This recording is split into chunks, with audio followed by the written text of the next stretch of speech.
Now let's get one thing straight. The West didn't need Iran. But Iran, it might be about to realize it needs the West. For over 4 decades, the Islamic Republic built its identity on defiance, economic resistance, ideological purity, and anti-American foreign policy. It framed the West as corrupt, weak, and morally bankrupt. And it convinced much of its population, especially the older generation, that isolation was a price worth paying for sovereignty. But now, that illusion is breaking. Because defiance doesn't build power grids, it doesn't stabilize currency, and it doesn't feed 88 million people. In 2025, Iran is learning a hard truth. The West still holds all the keys. Despite years of sanctions, diplomatic rifts, and proxy wars, the global system still runs through Washington, Brussels, London, and their financial systems. Iran may be able to move oil through shadow tankers.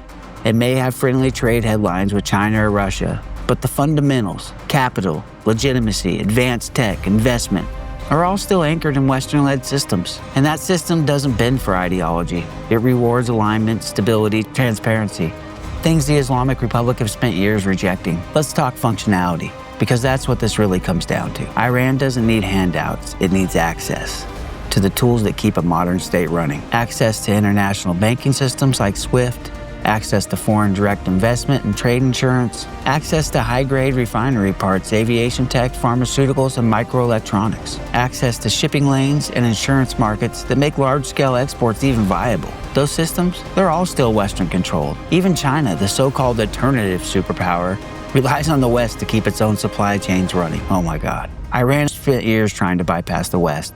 And in doing so, it also bypassed growth, innovation, and long-term economic stability. Here's what's changed. Even inside the regime, quietly the reality is sinking in. They're running out of time. The population is restless, the energy sector is aging, the street is angrier, the youth more emboldened, and the propaganda less effective. Survival now requires a shift, not just in tone, but in approach. And that shift can't come from Moscow, it can't come from Beijing. Only the West has the combination of money, influence, and infrastructure to help Iran climb out of its hole, even if Iran is willing to reach for it. Let's be clear, this isn't about friendship.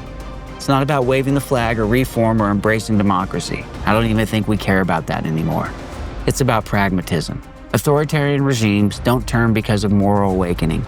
They turn when collapse becomes the more dangerous option. And Iran is getting close to that point. We've already seen the first hints. Silent pauses where there used to be fiery speeches, private feelers sent through European diplomat, rumors of new nuclear talks, not from strength, but from desperation. Even economic proposals floated inside Iran's module that have been unthinkable 5 years ago. These aren't reforms, they're warning flares, signals that the regime knows its model is cracking. So where does this lead? To the one direction they never wanted to look, West. Because for all the slogans, the rallies, and the decades of hostility, the West still offers what Iran needs: markets, technology, stability, and the ability to function in the modern world without begging for favors from failing powers. It won't be easy. The West has its own red lines, and Iran's regime has a long memory and a long list of enemies. But behind closed doors, the conversations are already happening. Because when the choice is reform or ruin, even the most stubborn regimes begin to ask, what would it take to survive? And Iran,